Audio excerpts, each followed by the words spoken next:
Boa tarde a todos. Obrigado a todos pela presença. Meu nome é Reinaldo José Lopes. Eu sou repórter e colunista de religião e de ciência, essa posição um pouco curiosa, mas mais interessante na Folha. É um prazer recebê-los aqui para esse debate sobre o papel das religiões na crise ética do Brasil e no debate ético no país de maneira mais geral. Eu gostaria de apresentar brevemente os nossos participantes, mas antes eu vou explicar um pouquinho só da mecânica e do nosso tempo. A gente tem 1h15 precisamente. Lógico que o debate é muito rico, precisaria de muito mais tempo que isso, mas a gente tem que entregar o teatro depois. Então a gente não pode se estender demais. Então se vocês virem olhando para o celular, eu não estou olhando o WhatsApp, gente. Eu estou só checando o tempo mesmo, para a gente não ultrapassar. 9. O meu não posso desligar, Dom Dilo, tem que deixar ligado só para conseguir ver, porque o meu relógio para ajudar quebrou. 9. Bom, vamos apresentar os nossos participantes então, embora obviamente eles não, na verdade, dispensem apresentações, mas vamos lá, por ordem alfabética, para ninguém dizer que eu estou privilegiando nenhuma religião, embora eu seja católico, já ficam sabendo. Aqui na extrema direita, embora espero que não politicamente, talvez, o reverendo Davi Gomes, que é chanceler da Universidade Presbiteriana Mackenzie, representando então a comunidade protestante. Temos, estou na ordem alfabética aqui, tá difícil. Aqui, à minha esquerda, o Sheikh Hussam El Bustani, do Instituto Futuro da Comunidade Muçulmana, que é sunita, correto? Sunita.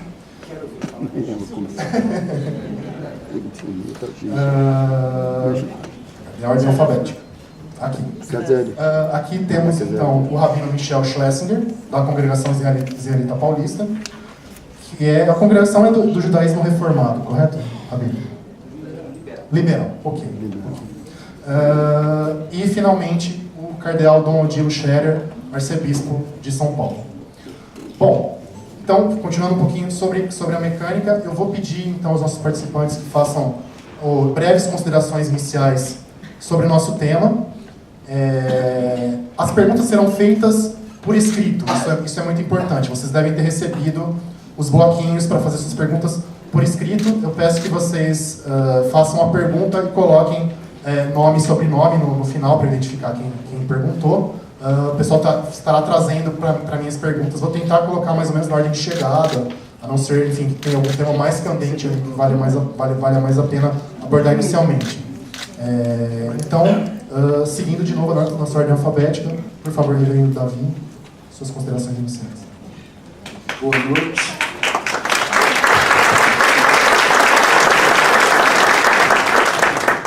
É uma alegria estar aqui para conversar sobre esse tema, ter companheiros tão ilustres nessa conversa e fazê-lo num ambiente também acolhedor, né?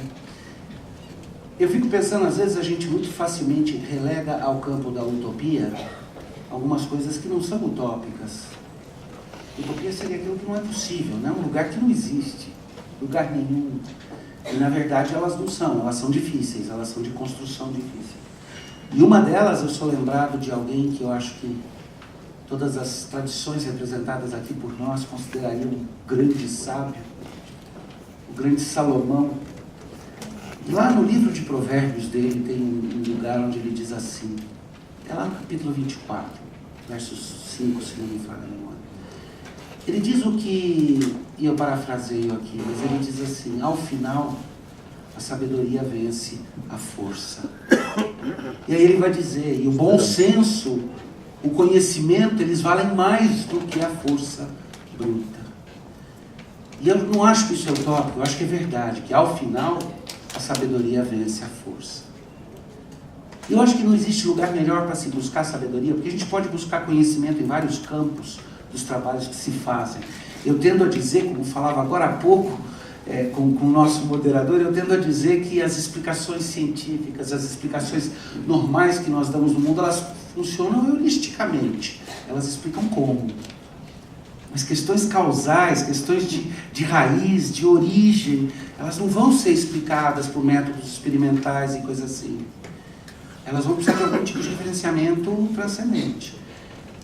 E a religião especialmente as religiões que vão, de fato, falar de um ser benigno, poderoso, que deu origem ao mundo, que é fonte, que é referência, especialmente numa ênfase na pessoalidade desse Deus. Elas vão dizer que existe esse referenciamento e elas vão dizer que, de fato, existe uma base moral intrínseca no próprio coração do ser humano que funciona de arcabouço para a gente construir sistemas éticos. Eu entendo que a vida em sociedade demanda de nós sistemas éticos. Eu não preciso impor nem a religião, nem a minha conceituação moral específica. Mas se nós aqui dermos um exemplo, um testemunho que assim seja, de que esse convívio é possível, porque nós compartilhamos alguns aspectos de demarquia e por isso podemos até ter um monte de diferenças subsequentes, mas a nossa discussão ética anda na mesma direção. Aí a gente dá um exemplo para a sociedade do papel que a religião pode ter. Muito bem.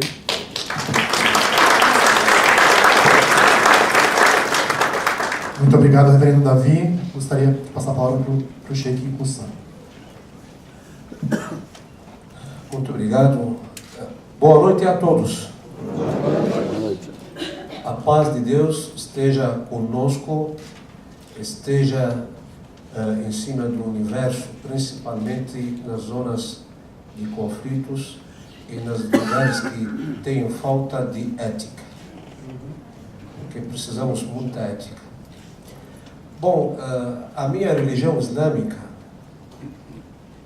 como qualquer religião que existe, principalmente religiões abrâmicas, sempre incentiva, busca uma vida de acordo com a ética. Isso está muito claro no capítulo 2 do Alcorão Sagrado. Principalmente quando Deus Altíssimo, no Alcorão Sagrado, orienta nós para sentar, conversar, dialogar, divulgar paz e ética entre nós, principalmente com outras religiões, com outras ideologias que existem na face da Terra. A religião islâmica, a palavra em si indica e mostra que a pessoa que vivia em paz, que vive em paz, a pessoa que busca paz, a pessoa que trabalha honestamente, a pessoa que trata ser sempre praticando coisas boas, a palavra islâmica em si que fala isso. Não pode ser muçulmano se você não acredita em outras religiões que existem na Terra. Não pode ser uma pessoa boa se você não estende a tua mão para quem precisa. Isso é um gesto de ética. Então, a religião islâmica, principalmente no Alcorão Sagrado, formado por mais de 6.000 versículos, 2/3 destes versículos falam sobre ética, falam sobre comportamento, falam sobre o sistema de comportamento. Por quê? Porque a nossa religião islâmica é baseada em duas coisas principais. A primeira coisa, ter uma relação boa, forte com Deus. A segunda coisa, ter uma relação saudável e boa e forte com o semelhante. Então, isso é uma coisa ética, isso é ético. E hoje em dia, precisamos cada vez mais resgatar valores da ética, que seja individualmente ou coletivamente.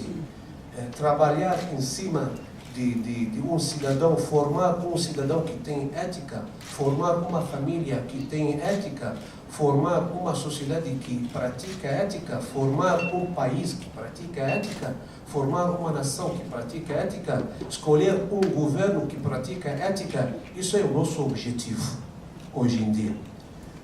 E as religiões estimulam, incentivam e trabalham, fazem seu papel dentro da comunidade.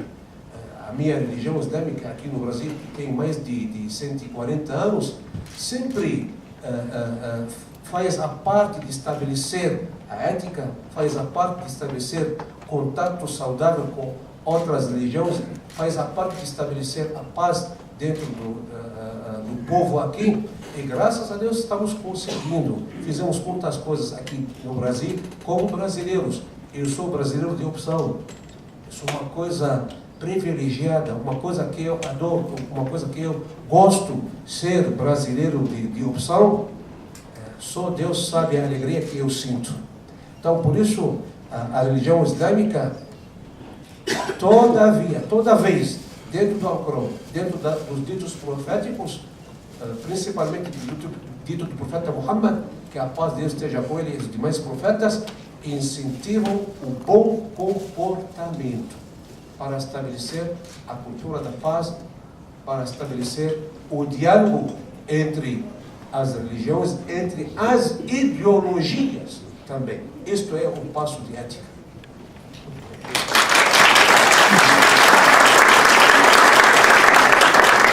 Muito obrigado, Sheikh Hussam. Gostaria de passar a palavra para o Rabino Michel. Esperemos que funcione o microfone. Boa tarde, Reverendo Davi, Cardeal Dom Odilo, Reinaldo, Sheikh Hussam, Ahlan wa sahlan.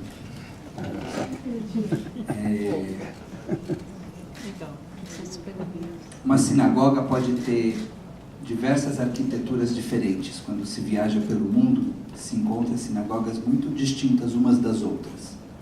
Mas a tradição judaica determina que toda sinagoga precisa ter janela.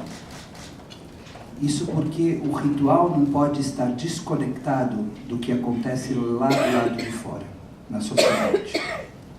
Se o ritual não tiver conexão com a vida que acontece lá fora, então o ritual perde todo o seu sentido. E a sinagoga, em sua janela, é justamente esse símbolo de conexão entre o ritual e a vida, o ritual e a ética. Cada religião traz na sua formação algum tipo de proposta inovadora. No nosso caso, no caso do judaísmo, nós inovamos com o monoteísmo. Trouxemos a ideia da crença em um único Deus.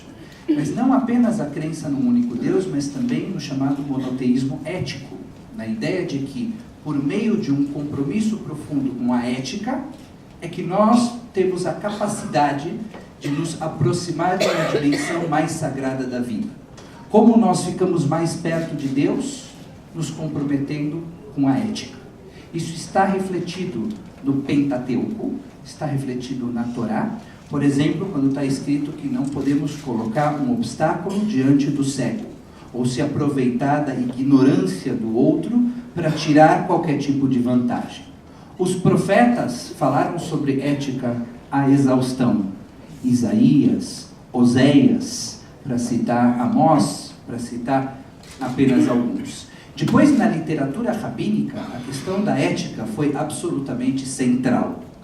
Exemplo disso está escrito no Talmud, que o dia que nós não estivermos mais nesse plano, tivermos que nos apresentar diante de Deus, depois dessa vida, a primeira pergunta que nos será feita é se nós agimos com ética durante nossas vidas.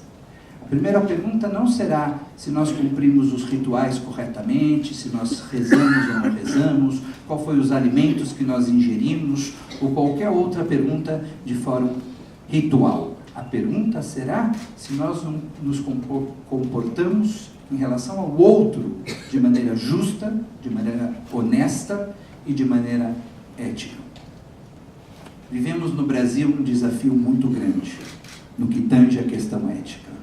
Por isso, me anima profundamente ver religiosos de diferentes tradições sentados com um objetivo comum, que é se posicionar claramente em favor do fortalecimento de um Brasil ético.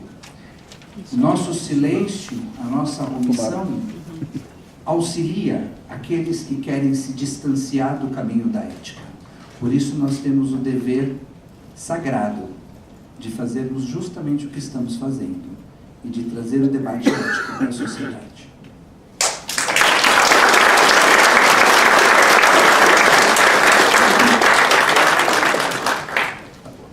Obrigado, Rabino. Todos aguardamos então agora ansiosamente as palavras do Dom Diego, por favor. Obrigado. Boa noite a todos. Boa noite aos meus colegas aqui de debate, de diálogo sobre essa questão já posta, que sem dúvida interessa bastante nos nossos dias. Eu vou começar por onde o Rabino concluía a colocação inicial. Nós estamos vivendo no Brasil um momento de crise muito grave. E o primeiro aspecto dessa crise sempre aparece logo, é a crise econômica, porque no bolso pega logo, né? Depois a crise política, a confusão na situação política. Depois vem a crise social, naturalmente, a crise econômica deixa um grave problema social, né? E talvez pouco se põe a questão de que a base de tudo realmente é uma grave crise ética que está por trás ou por baixo de tudo. O Brasil vive certamente uma grave crise ética e moral. E isso diz respeito a uma questão de valores nas relações pessoais, sociais, uma questão de referenciais que sejam comuns o melhor possível para todos os cidadãos, referenciais que naturalmente dizem respeito às condutas pessoais, mas também às condutas sociais. E por isso todos nós somos chamados em causa, sem dúvida, para darmos a nossa contribuição no lugar em que estamos para a solução da crise. Solução da crise que naturalmente requer um grande empenho, um grande esforço de toda a cidadania. Aos políticos, o seu esforço, aos economistas, aos administradores, o seu esforço, aos educadores, aos comunicadores e aos religiosos, sem dúvida, o seu esforço também. Aí se põe a questão, né, o que nós temos a contribuir, de que maneira somos chamados em causa, em que aspectos somos chamados em causa. Iria talvez a tentação de dizer, bem, vamos tomar em mãos o poder e vamos resolver a coisa por nossa conta, vamos assumir o poder, vamos, enfim, ditar as leis. Seria esta a melhor forma, né, de intervir ou de participar? Do ponto de vista nosso, da Igreja Católica, eu gostaria de pôr que nossos fundamentos estão resolvidos naturalmente no Catecismo da Igreja Católica, que coloca primeiramente os fundamentos, o porquê cremos, que motivos temos para crer. Em seguida põe a questão do que cremos, em que cremos, qual é a nossa fé. Depois vem a outra questão, como vivemos, isto é, o que devemos fazer, como devemos praticar, né? Afinal, a nossa vida, que consequências morais tem a nossa fé, portanto. E, claro, não podia faltar como nos relacionamos com Deus através da celebração dos ritos, enfim, expressamos na celebração as nossas convicções de fé, os mistérios da fé. Mas, no que diz respeito ao capítulo como vivemos, ou como devemos viver, para viver coerentemente com nossa fé, existem naturalmente vários aspectos da moral e existe um capítulo que fala da moral social. E a moral social fala exatamente dos comportamentos, atitudes, responsabilidades públicas de cada cristão, de cada batizado. Nesse caso, os referenciais naturalmente estão na Bíblia, estão no Evangelho de maneira toda especial, mas estão também na explicitação feita ao longo dos tempos, mas nos últimos séculos de maneira especial na doutrina social da Igreja, onde estão explicitados aqueles ensinamentos básicos do convívio social ético e do empenho social ético para que os cristãos, os católicos, possam contribuir para um mundo que seja melhor, seja justo, seja, enfim, respeitoso de todos. Então, a partir deste horizonte é que eu gostaria de dar também a minha palavra a respeito do que podemos fazer, o que somos chamados em causa a fazer. E com muito prazer eu apoio se tiver também provocações que possam vir em forma de perguntas. Obrigado.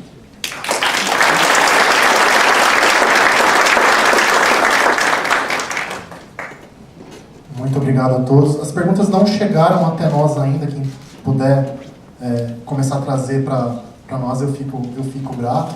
Só para a bola começar a rolar, digamos, eu vou fazer uma pequena provocação minha, depois a gente já passa para as perguntas do público.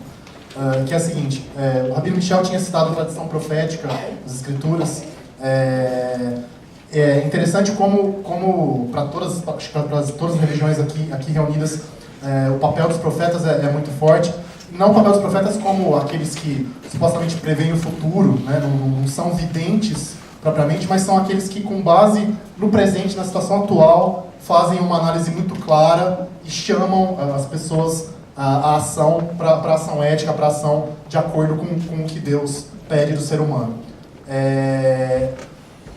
A impressão que algumas pessoas têm, a gente nos debates políticos que estão acontecendo hoje, inclusive, no país, é que, pelo menos alguns membros de algumas religiões estão deixando de lado esse papel primordial profético e tentando assumir um papel, talvez, eu não sei se eu diria teocrático, que acho que a palavra é um pouco forte demais, mas de não apenas profetizar, anunciar, mas como transformar o Estado brasileiro de maneiras que o moldariam de acordo com perspectivas puramente religiosas, não apenas éticas, que englobem a população como um todo, de tanto crentes quanto não crentes. Eu queria saber como é que vocês veem, se vocês acham que esse fenômeno, em alguma medida, é real e o que fazer em relação a isso. Eu não sei se eu estou normalizando isso demais, mas é uma percepção que está presente, pelo menos parte da população, talvez a parte da população que está menos ligada a crenças religiosas.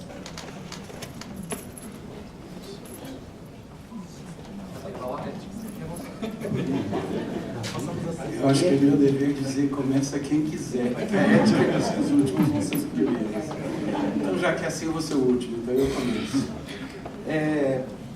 Eu estava pensando aqui, enquanto eu estava ouvindo a pergunta, e eu estava dando uma verificada lá no profeta Miqueias, capítulo 7, ele vira e fala assim, quando você tem uma situação na qual o injusto, com diligência, governa, eu acho que usar com diligência governa.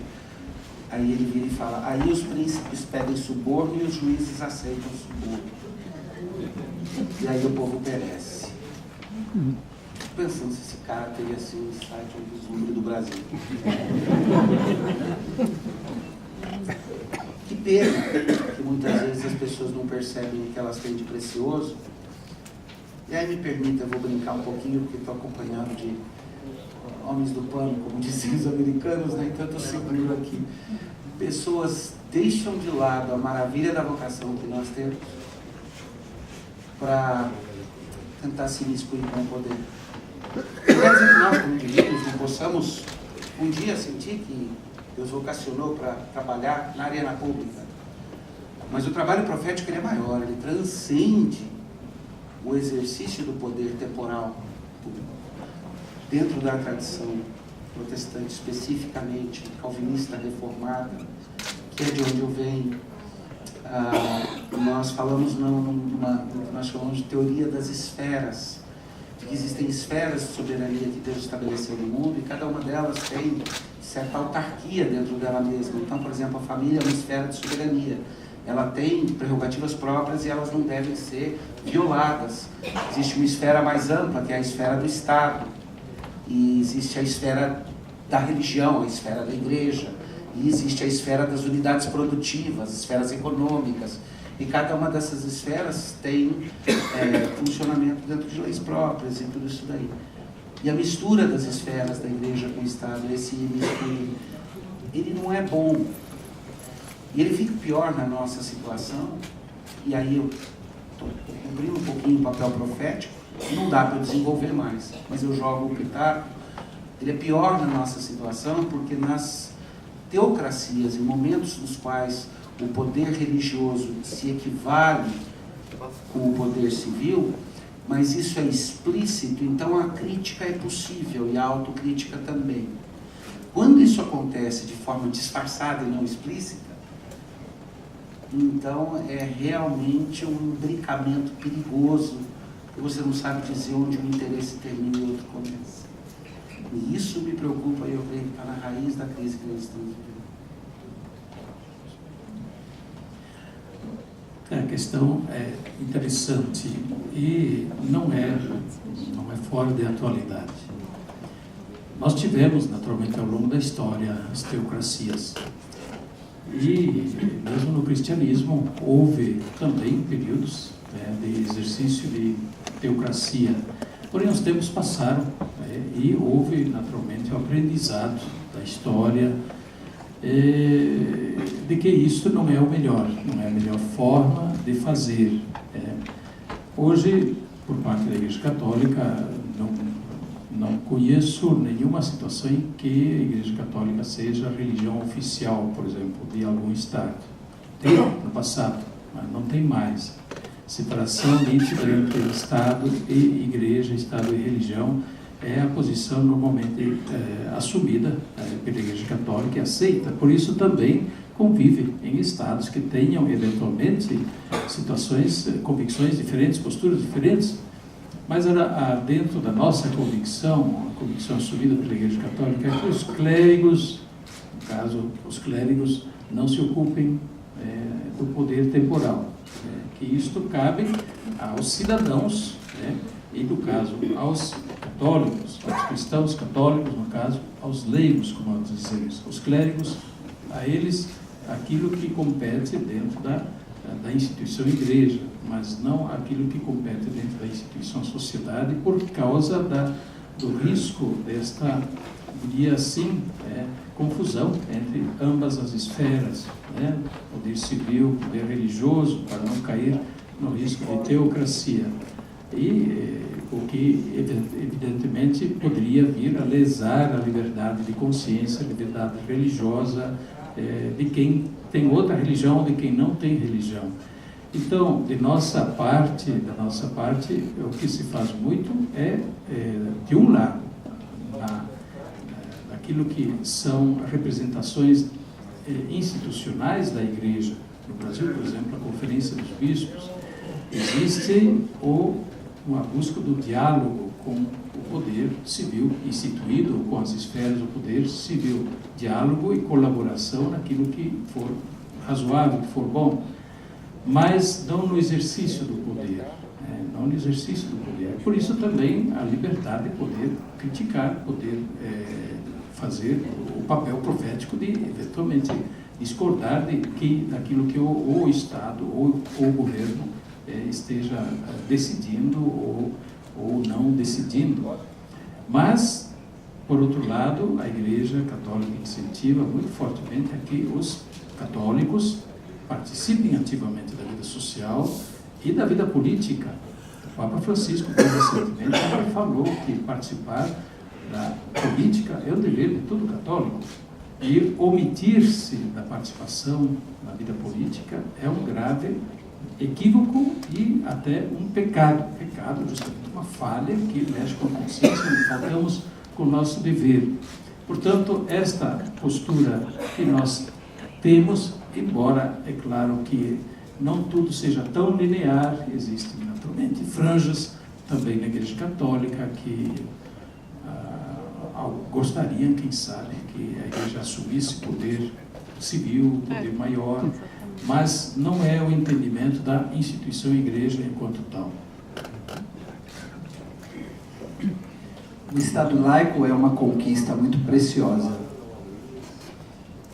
Inspirados na Revolução Francesa, 100 anos depois, no finalzinho do século XIX, foi instituído no Brasil o Estado laico. Demorou 100 anos, porque para atravessar da França até o Brasil tinha um mar no meio do caminho, mas depois chegou aqui. E essa conquista é da maior importância.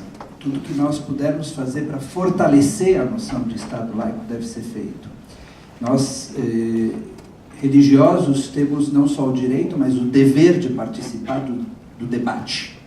Mas, ao final das contas, nenhuma religião pode pretender que a sua posição seja sobreposta às demais. Existe um princípio judaico que é aramaico, Dina de Malchuta Dina, que quer dizer a lei do país é soberana. Então, uma vez que os judeus vivem no Brasil, os judeus devem respeitar a lei do país.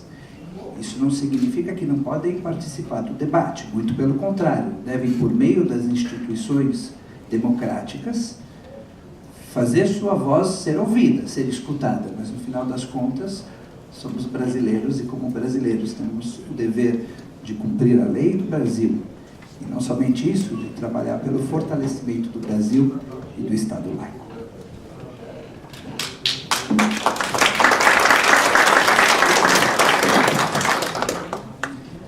Depois da colocação de 3 grandes palestrantes aqui, não deixaram nada para mim.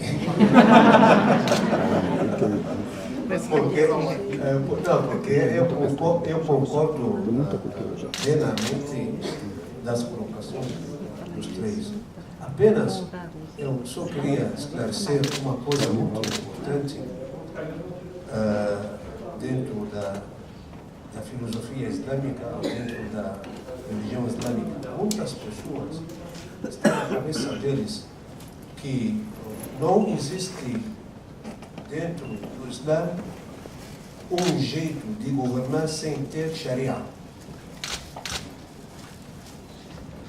Isto pode ser mal entendido. Por quê? Porque a gente sabe, Deus já explicou isso no Corão, e o profeta Muhammad já disse isso para a gente, que o mundo anda avançando.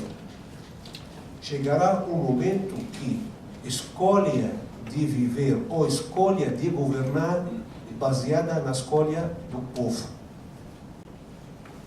E temos dito em provérbio também, aqui também no Brasil tem acho que a mesma coisa, a voz de povo é a voz de Deus.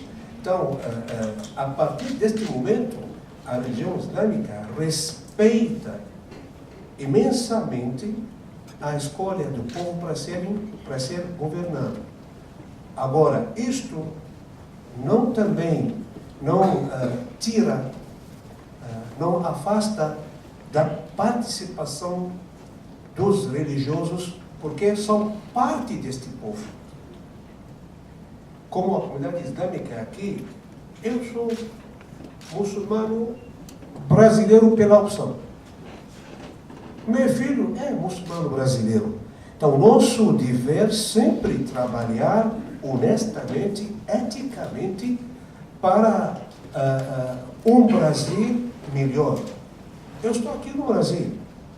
Claro, com certeza, me preocupo com o que está acontecendo fora. Se fosse bom, vou trazer para cá. Se fosse ruim, vou fechar a porta. Isso é muito interessante, muito importante que a gente saber lidar com estas coisas. Então, o avanço é muito importante. Antigamente, o povo, que seja oriental, ocidental ou não, escolhia um jeito de vida, um jeito de ser governado. Nós também, no Islã, passou essa etapa, passou de o povo escolher de viver embaixo do governo islâmico. Agora não, agora é um Estado laico que respeita as religiões. Isso é muito interessante, muito importante. Isso significa que a gente estamos entendendo este avanço que está acontecendo no redor do mundo. Aqui no Brasil também, como comunidade islâmica, como parte do povo brasileiro, sempre vamos colocar em primeiro lugar o quê? O nosso país, Brasil. Nós não podemos ter um conflito entre a religiosidade e entre a identidade.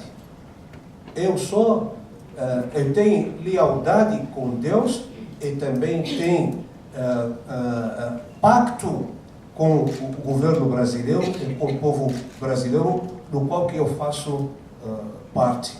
Então, sempre vamos pensar como religião islâmica, como comunidade islâmica, vamos pensar nesta maneira, deste jeito, para evitar qualquer conflito que pode acontecer futuramente em nome de religião. Hoje em dia, recebi um e-mail dizendo que no Senado, um senador teve uma ideia, um projeto de lei para evitar o Sharia da religião islâmica ser praticada no Brasil. Tem cabimento nisso, pelo amor de Deus? Tem cabimento? Quem pode pensar que os muçulmanos aqui no Brasil vamos procurar ter Sharia no Brasil? Quer dizer, quem roubar, vamos cortar a mão. Não existe isso mais. Principalmente aqui no Brasil, um Estado civil, um Estado laico, onde tem todas as religiões, todas as ideologias têm liberdade de praticar o que eles acreditam.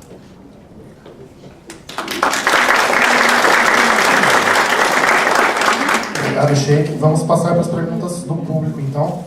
A primeira é a seguinte. É preciso alertar o povo brasileiro de que a falta de ética na política é fruto imediato da pequena corrupção, entre aspas, do dia a dia. Por exemplo, o suborno, o atestado médico falso, etc. As lideranças religiosas sentem a urgência de descolar a discussão da teologia e passar para o plano do comportamento individual? Pergunta se eu entendi bem o nome aqui, Eu Bem Monteiro. Quer começar? Eu já acabei de falar. Cansou a garganta do Sheikh, coitado. Eu penso, você está aí? Cadê? Lá atrás. Eu penso que nós não deveríamos ser chamados para o debate somente quando o assunto é eutanásia, ou aborto, ou células-tronco embrionárias. Nós também deveríamos ser convidados para o debate ético. E esse é todo o propósito desse encontro. Não é possível que nós acreditemos que as religiões têm algo a contribuir somente na área específica da bioética. Sim, temos o que dizer sobre isso, mas acredito que temos também uma rica tradição, cada um de nós, uma rica tradição que debateu ao longo dos séculos a questão da justiça, a questão da transparência, a questão da ética. Então, eu penso que a tua pergunta é muito apropriada e nós devemos sim extrapolar o campo particular da bioética e fazer o possível para que nossas vozes também sejam ouvidas no campo da ética de maneira geral. Só uma contribuição ainda nessa reflexão. Evidentemente que as questões novas chamam mais atenção, mas nós arriscamos, digamos assim, a descuidar aquilo que é do dia a dia por fixar demais os olhos em algumas questões novas ou emergentes. Então, a questão moral do dia a dia, ela merece toda a atenção na educação, em casa, nas famílias, né, de pai para filho, de mãe para filho, na educação mais básica, a educação a atitudes honestas, respeitosas em relação ao próximo, atitudes que vão ser também cidadãs, né, atitudes éticas, morais, que são atitudes também cidadãs. Por outro lado, também da parte das religiões, no caso do catolicismo, é preciso não esquecer justamente dessa contribuição básica, justamente da moral, do comportamento pessoal. Parece que a questão moral ficou relegada muito ao plano individual. Nisso isso é da decisão de cada um, e assim por diante, ninguém deve submeter, respeitar a liberdade, cada um faz o que quer, mas quando se vê, depois estoura para todos os lados, porque é justamente nessas questões do dia a dia é que se determinam depois os grandes comportamentos sociais, né? E que nós lamentamos profundamente a falta de ética pública, de transparência, digamos aí, todo o problema da corrupção, o problema da falta de uma responsabilidade pública em relação ao poder assumido, em relação a políticas que se assumem. Uma grande parte da população é simplesmente esquecida para favorecer um grupo ou outro grupo.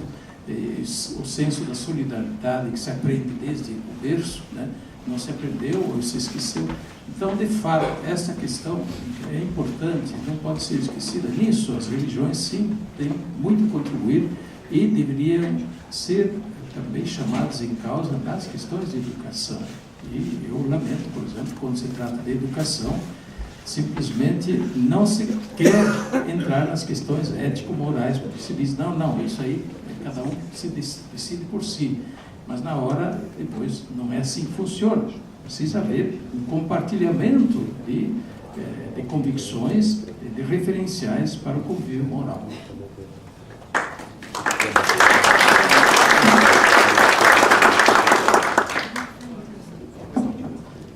Tem um livro que eu me lembro que me impactou muito quando eu estava ainda no começo dos meus estudos e que eu imagino que hoje não faria sentido nenhum se fosse publicado. O livro era por alguém envolvido com o governo americano, onde eu residia na época, e o livro chamava Tudo que eu precisava aprender, eu aprendi no Jardim da Infância. E era sobre os princípios de comportamento ético em relação ao próximo. Não roube a borracha do seu amiguinho, compartilhe os giz de cera, não escolha só as cores que você gosta, mas deixe os outros escolherem as cores também. E era uma extensão daquilo dizendo que disso se tira os princípios. Acho que hoje não faria muito sentido um livro como esse, porque para tocar nisso que de forma muito hábil o Mondilo tocou, na área da educação é uma das áreas onde a gente não percebe, que a gente planta sementes que tem a capacidade de quase que desassociar o comportamento ético da vida da mente, da vida da alma, da vida da sociedade. É o inverso do que devíamos fazer, e eu concordo que as religiões têm um papel na infância de começar a estabelecer esses norteamentos que mais tarde vão significar não aceite propina, passe sentença justa, não pegue o que não é seu, não favoreça.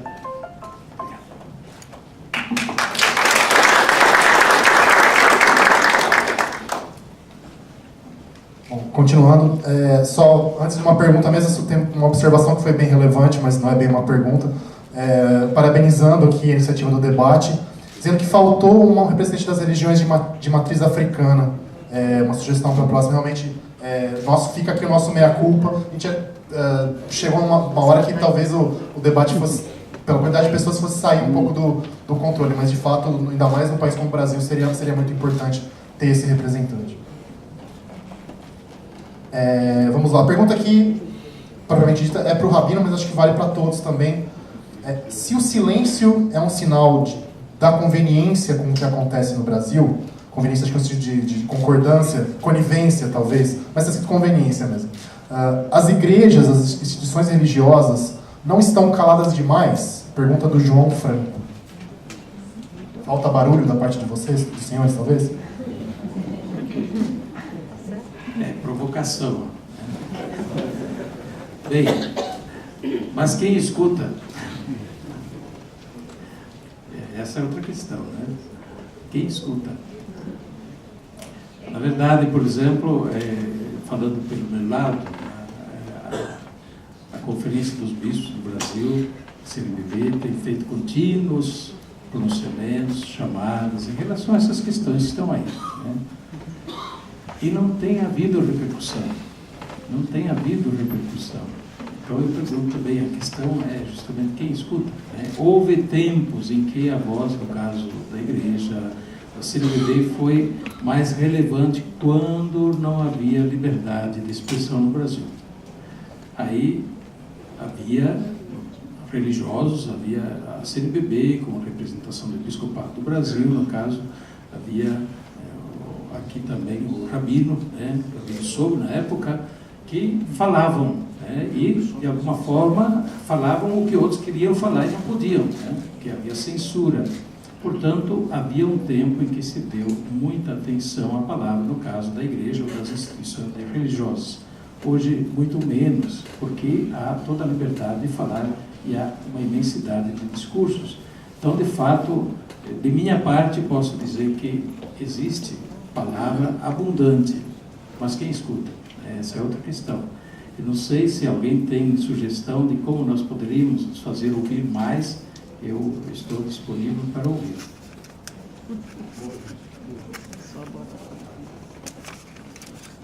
Ok, vamos em frente.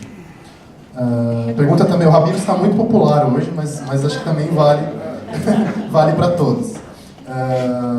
Por que, sendo o Brasil um país tão religioso, falta tanta ética nas instituições do Estado e perdemos a confiança no próximo? A pergunta é do Roberto Bedrikov, acho que é essa a pronúncia.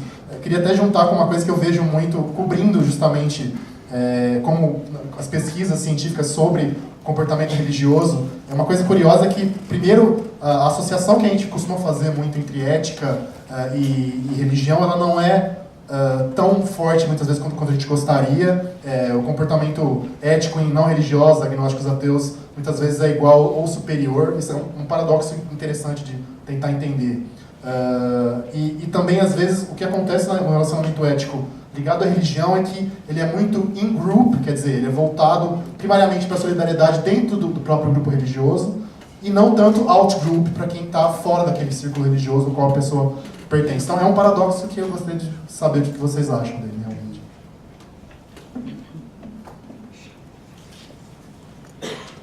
Alguém não pode ser religioso e aético ao mesmo tempo. Ou uma coisa ou outra. Eu acredito que o povo brasileiro é realmente um povo religioso e é um povo ético. Existe um descolamento, infelizmente, entre aqueles que deveriam nos representar e nós. Eu penso que o que acontece hoje no Brasil, essa decepção que existe generalizada com a classe política, não é um reflexo do que acontece na população. A população brasileira é uma população, sim, religiosa e também ética. Nós estamos passando por uma crise. Não soubemos eleger bem muitos de nossos representantes. Cabe a nós aprendermos uma lição com tudo isso que está acontecendo. Eu sou otimista. Eu tenho esperança de que tudo isso que está acontecendo no Brasil, embora muito duro, muito traumático, trará frutos extremamente positivos. Acho que o debate ético que está acontecendo nesse país nunca havia acontecido no passado e tem no seu bojo o potencial de fazer com que nós aprendamos uma lição e elejamos uma liderança mais parecida com os nossos valores.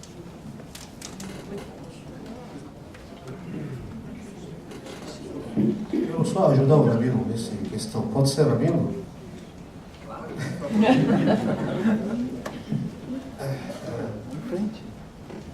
A ética, de fato, o comportamento certo, vem da família. Isso é a base da ética. A escola, a faculdade, fortalece isso. Lembrando, é muito importante levantar esta questão hoje. Temos nas escolas de creche até ensino médio quase 50 milhões de alunos matriculados.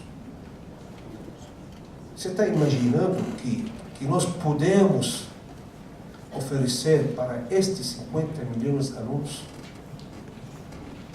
Estou falando religiosamente, e socialmente, e eticamente.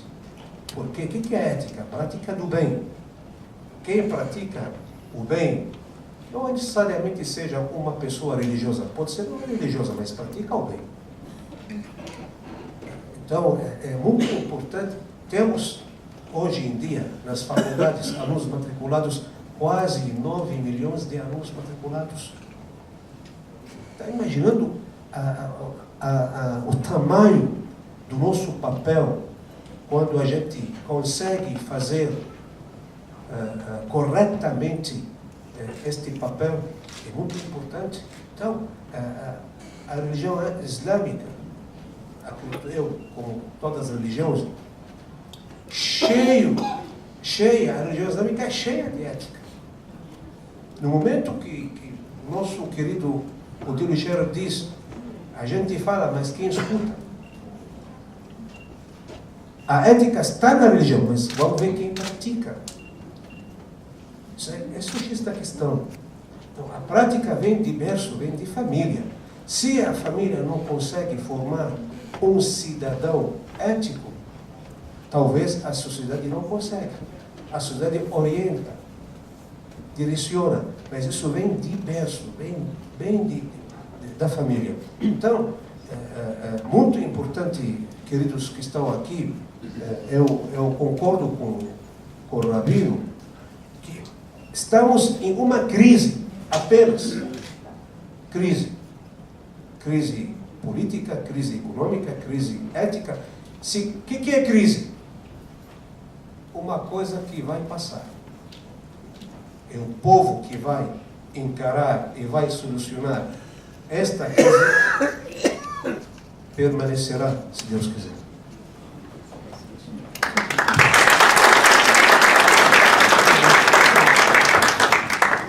Eu acho que essa segunda pergunta não é sem relação com a primeira, né? A pergunta se às vezes as religiões não estão muito caladas. E eu vou responder da melhor maneira que eu posso, nesse lugar e nesse momento, que o fato de que estamos aqui tendo esse debate quer dizer que não queremos ficar calados. Porque no contexto normal lá fora na vida, se alguém começasse uma história falando, vou contar sobre um rabino, um sheik, um padre e um pastor que entraram num bar, todo mundo ia achar que era piada. Ainda bem que o Reinaldo está aqui. Um jornalista no meio quebra um pouco. Mas a despeito mas nós estamos querendo debater isso. E a despeito de diferenças significativas que tem na nossa concepção teológica, na nossa concepção do mundo, nós todos concordamos e a uma voz estamos dizendo que essa é uma situação de anormalidade. É aí que eu achei tão bonita a ênfase do Rabino. Não era para ser assim. Tem até a ver com o nosso conceito lá de origem em Deus, né? Ele criou um mundo bom, que não era para ser do jeito que ficou. Não era para ser assim no nosso contexto, era para ser melhor. E talvez parte da indignação que a nossa voz deva demonstrar, essa é a do protesto que diz não era para ser assim, mas se for só isso, ela é só uma crítica ácida. E aí ela é devolvida para nós como aqueles que criticam a religião com base na inconsistência da prática da religião. Então, os grandes mestres da suspeição que usam o ad hominem, o argumento dizendo sua religião não pode ser verdadeira porque você não a pratica perfeitamente. Lógico, aí tem um paradoxo. Se ela é perfeita, então é muito difícil praticar perfeitamente sem ser um homem perfeito. Mas para evitar essa acusação e indignação nossa, nesse momento de Brasil, deve ser de dizer não era para ser assim e não precisa ser assim, pode ser melhor. E aí é uma voz construtiva.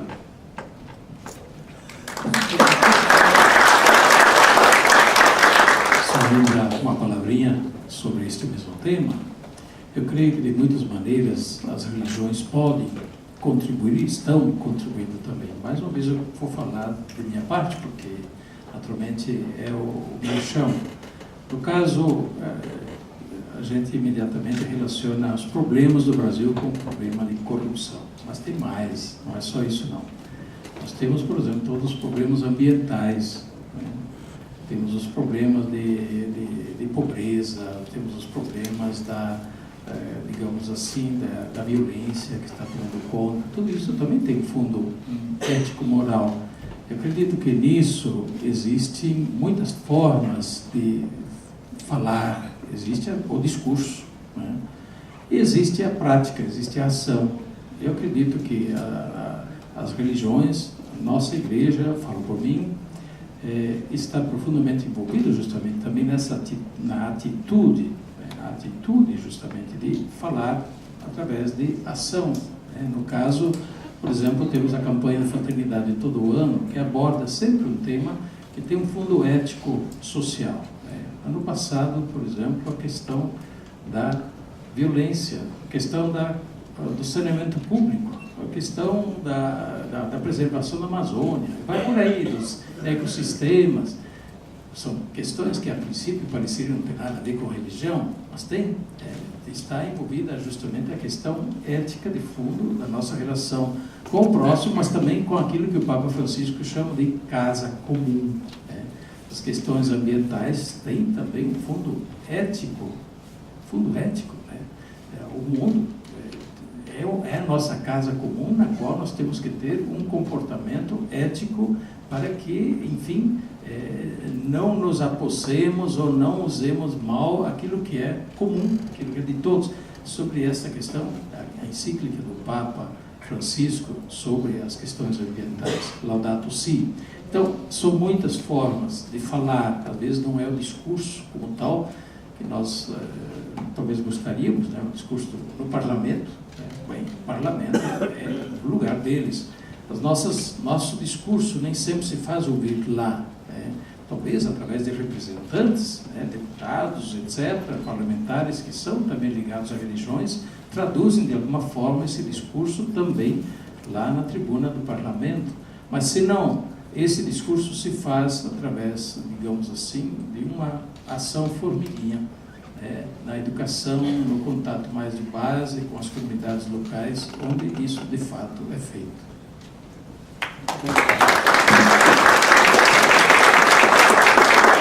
Temos só mais 15 minutos, gente. O tempo está voando, infelizmente, mas vamos lá. Uma pergunta sobre o que a gente poderia chamar talvez de o lado negro, o lado ruim da tolerância, que é a seguinte: o conceito de tolerância pode acabar contribuindo para um relativismo ético que abandona o bem geral para um bem individual apenas? Até que ponto a gente passa da tolerância para o relativismo talvez negativo? Pergunta do Ronaldo Vasconcelos. Pergunta Bento 16, talvez, né, Dom? Mexeu comigo? Bem, é uma questão, sim, a ser considerada, né? Como entender a tolerância, né? Se a tolerância se pretende em base à ausência de posturas, à ausência de valores, eu acho que ela sim contribui para o relativismo, para o esvaziamento, sim, da ética e da moral. Tolerância, no meu entender, é outra coisa. Não é a ausência de afirmação, mas é o respeito pela afirmação do outro, que pode não ser a minha, não é a minha convicção, mas eu respeito. Eu procuro compreender o ponto de vista dele, não preciso necessariamente assumir. E isso me parece que não anula, não contribui para o relativismo. Pelo contrário, né? De fato, a tolerância deveria ser feita sempre em base a um profundo conhecimento, quer das próprias posições, mas também das posições do outro. Talvez uma pequena contribuição. Eu não gosto muito do termo tolerância, porque tolerância, para mim, pelo menos, transmite a ideia de que eu não concordo com você, eu não gosto de você, mas eu vou ser muito bonzinho e vou permitir que você continue vivendo. Eu me identifico mais com o termo pluralismo, com a ideia de que não há uma hierarquia per se entre aquilo que você pensa e aquilo que eu penso. E nós podemos conviver com a divergência em paz, sem a necessidade de estabelecer uma hierarquia entre um pensamento e outro. Não temos que necessariamente dizer que há um correto e um errado, né? Isso fez parte do pensamento judaico desde muito cedo, a noção de que é possível a convivência de várias ideias. Tem uma passagem no Violinista do Telhado, que ficou eternizada, que duas pessoas estão brigando e chegam para o rabino para que o rabino resolva aquela disputa, e o rabino ouve um, ouve outro e fala: quer saber, você tem razão e você tem razão. A terceira pessoa que estava escutando falava: como é possível, rabino, que ele tenha razão e que ele também tenha razão? O rabino diz: quer saber, você também tem razão. Essa é legal.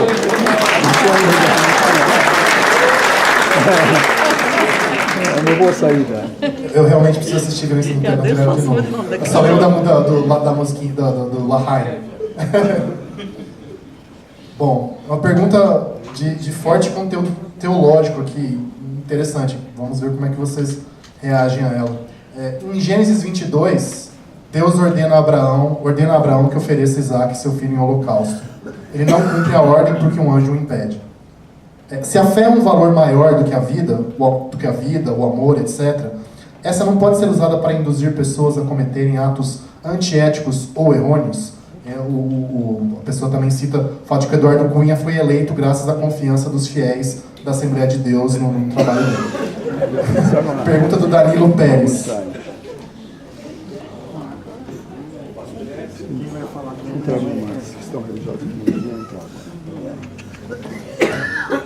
Eu vou me segurar aqui para não fazer um comentário dizem qual a relação de Eduardo Cunha com Isaac e Abraão.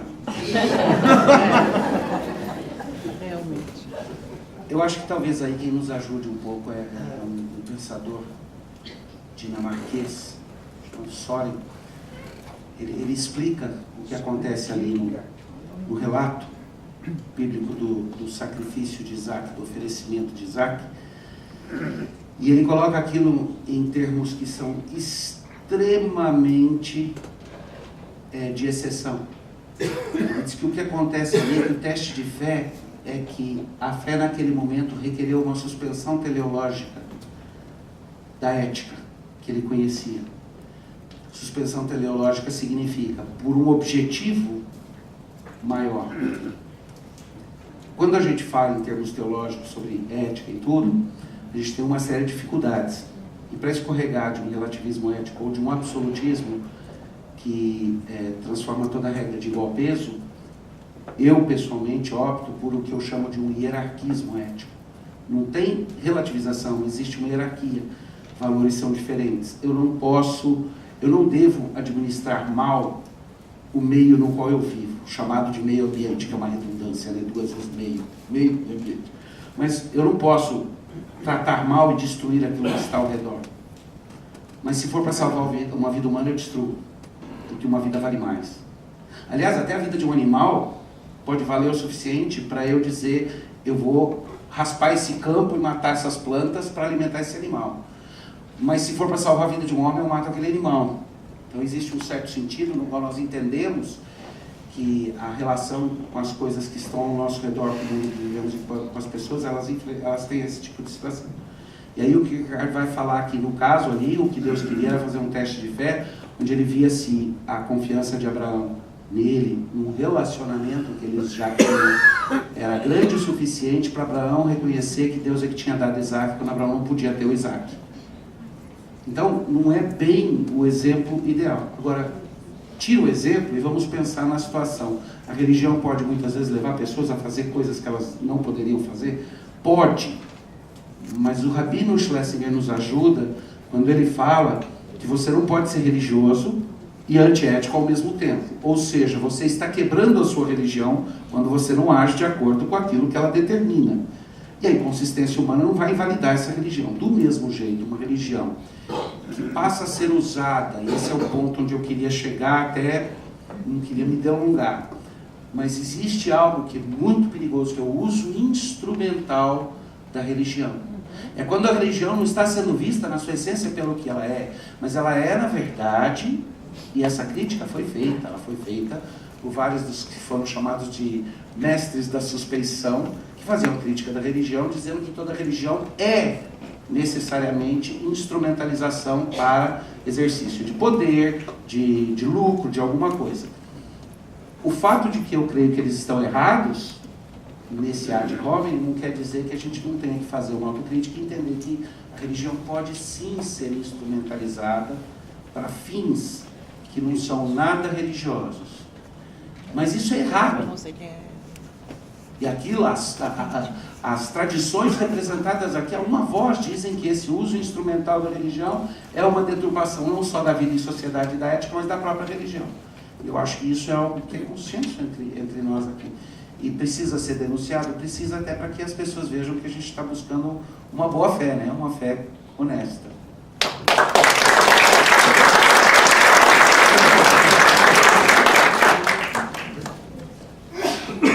Porque esse assunto é interessante. Agora, não tem nada a ver com o exemplo que o nosso querido colocou, né? Sobre Cunha e Isaac. Tem muita diferença, coitado do Isaac, né? Mas vamos falar uma coisa. Para nós, muçulmanos, não é Isaac, é Ismael, viu? Também. Para nós é Ismael. Ismael é aquele que ouve a voz de Deus, significa isso. Independentemente, eu não acredito, quando falo, eu não sou Sheikh Hussein, estou falando da teologia islâmica, a gente não acredita que Deus Altíssimo ordenou Ibrahim para sacrificar o filho único de fato. Jamais. Sempre é sacrificado porque depois quase 80 anos de não ter filho, ele deu esta dádiva, depois ele quer retirar na mão de Ibrahim esta dádiva. Não tem sentido.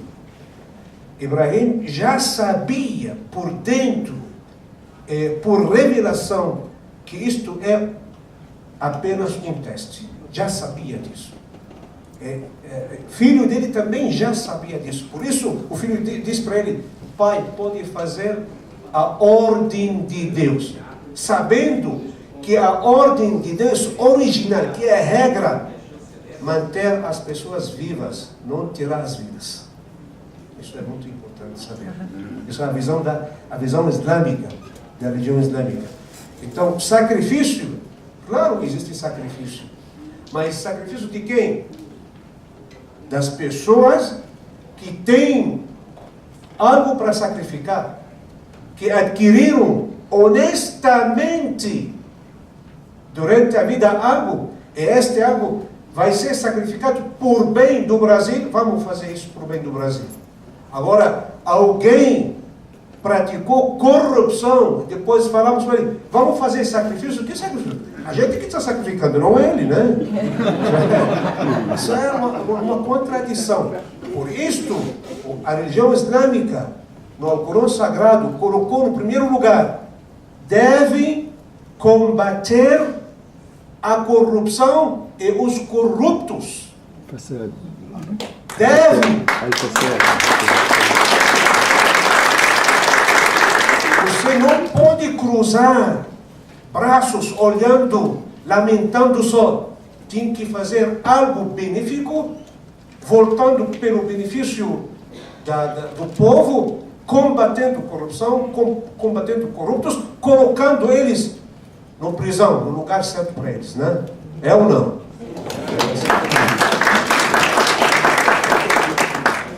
Gente, a última pergunta, senão realmente não vai dar tempo. Mais uma provocação também, para terminar digamos, numa coisa mais para cima. A pessoa coloca aqui uma frase que ela atribui ao profeta Mohammed, não sei se é dele mesmo: Deus não muda o destino de um povo enquanto este povo não muda o seu íntimo. Qual a opinião de vocês sobre esta frase? Me lembra muito uma frase de Santo Agostinho, inclusive, que Deus sem nós não quer, nós sem Deus não podemos. Né? Então, não sei. Se vocês gostarem de comentar e encerrar nossa conversa, por favor. Depois o Sheikh pode comentar com mais propriedade, uma vez que tem maior conhecimento do que teria dito o profeta Muhammad. Mas eu acredito que aqui entra em jogo uma das questões fundamentais também da religião, que é este diálogo de liberdade que existe no íntimo da consciência de cada pessoa, e de povo também. Deus nos fez livres e respeita a nossa liberdade. Deus mostra o caminho do que é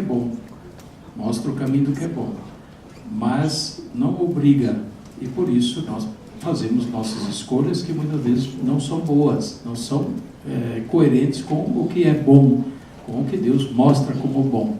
E é claro, nossas escolhas têm consequências. Nossas escolhas, portanto, segundo a nossa liberdade.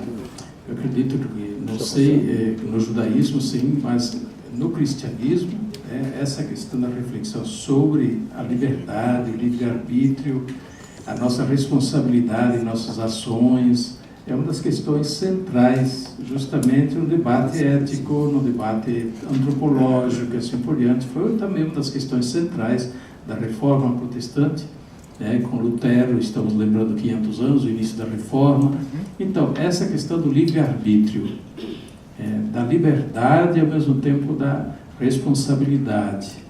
Por isso, do ponto de vista cristão, católico, de minha parte, posso dizer que a gente tem dificuldades em assumir uma posição que Deus determina tudo. Deus não determina tudo. Deus nos fez livres. e nos dá, portanto, a possibilidade. Está lá já no Antigo Testamento, né? Lá, depois que o povo saiu do Egito, atravessou o deserto, entrou na terra prometida, né? Aí foi posto diante da escolha. Pronto, agora vocês estão na terra prometida. Eu ponho vocês diante de uma escolha. Escolham dos dois caminhos, qual vocês querem seguir? Vida e a morte, né? Escolham o caminho justo, vocês terão a vida. Escolham o caminho errado, vocês terão a morte. A escolha é nossa. Então, de fato, essa é uma questão complicada e que custa-nos até assumir isso, porque, claro, no caso do Brasil, nós estamos diante de consequências, de repente, que a gente diz, eu não sou culpado disso, né? Como é que eu vou assumir a responsabilidade sobre isso? Mas vivemos num povo, vivemos numa sociedade, vivemos numa estrutura que se foi edificando, então somos parte disso.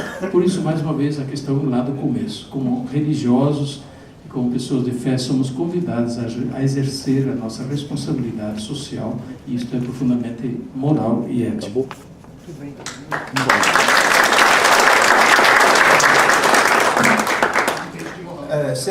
Só para corrigir, não é um dito profético, é um versículo do Alcorão Sagrado. Um versículo do Alcorão Sagrado no capítulo 13, versículo 11. Nele, Deus Altíssimo disse: por certo, Deus não transmutará o que um povo tem até que este haja transmutado o que há em si mesmo. Então, a partir disto, nós podemos entender a grande mudança no seu redor começa de você. Exatamente. Saúde.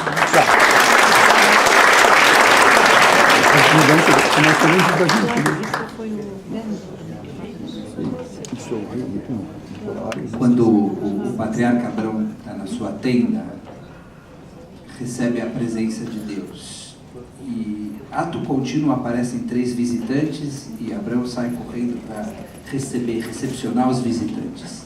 Alguns comentaristas do Gênesis disseram, mas como é possível que o patriarca abandona Deus para correr em direção aos visitantes?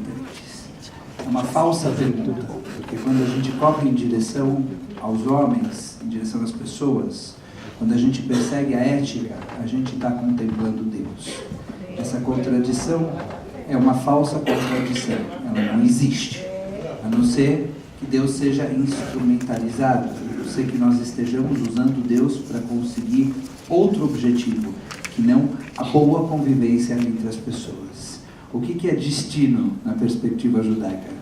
Destino é aquilo que nós deixamos nas mãos de Deus depois que já esgotamos tudo aquilo que poderíamos fazer enquanto homens.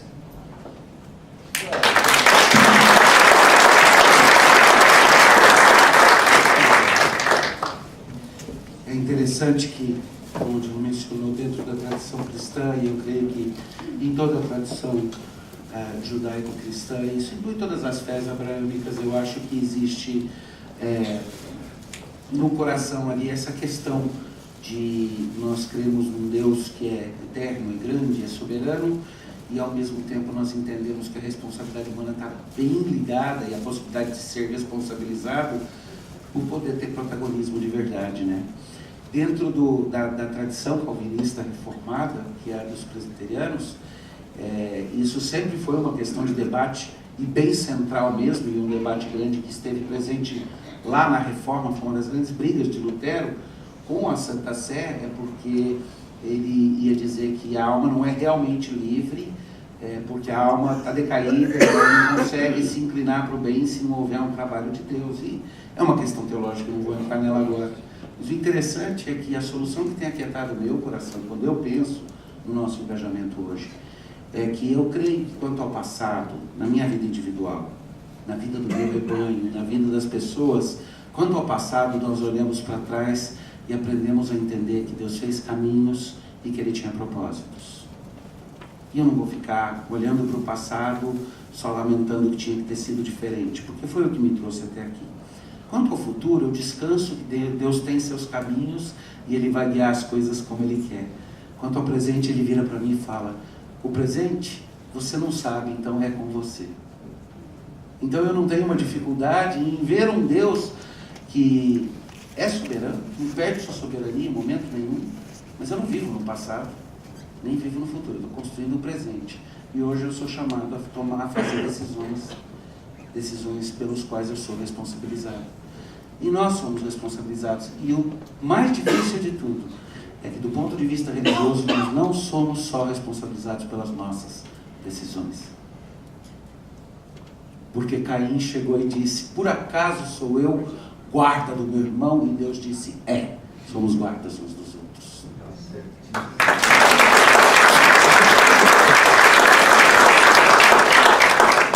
Concluir sobre o destino, porque é uma coisa muito interessante. Muitos talvez entendam que o que você está escolhendo é um destino de Deus, que você não tem como escapar. Não é bem assim, não. Porque na religião islâmica, cada um será julgado pelas ações e pelas escolhas dele. Senão, nós não podemos chamar Deus justo. Então, se Ele é justo, então vai praticar a justiça de acordo com tua escolha, de acordo com tua ação. Se fosse bom, será recompensado. Se fosse ruim, será castigado. Como que vai ser isso? Só Deus sabe, né? Agora, isso também, esta lei existe nesta vida aqui terrena, que cada um de nós, se pratica alguma coisa errada contra a lei do governo que é estabelecida, contra a lei estabelecida, então será o quê? Será julgado ou punido ou não. Não é verdade? Então, na visão islâmica, no dia do juízo final, cada um de nós vai pagar pelo o que ele plantou, não é pelo outro que plantou. Então, destino, quem escreve seu destino aqui? Você quem escreve seu destino. Você quem planta. E Deus te orienta, na visão islâmica. Deus te orienta. Deus, no Alcorão Sagrado, diz: nós mostramos para você os dois caminhos. A escolha é sua.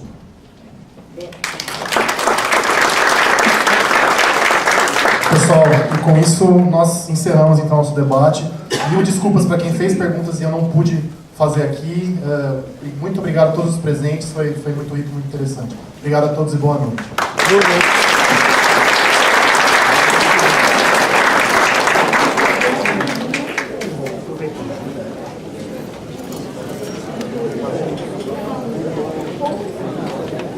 Tempo bem investido. Se gasta tanto tempo com coisa bem pior que isso.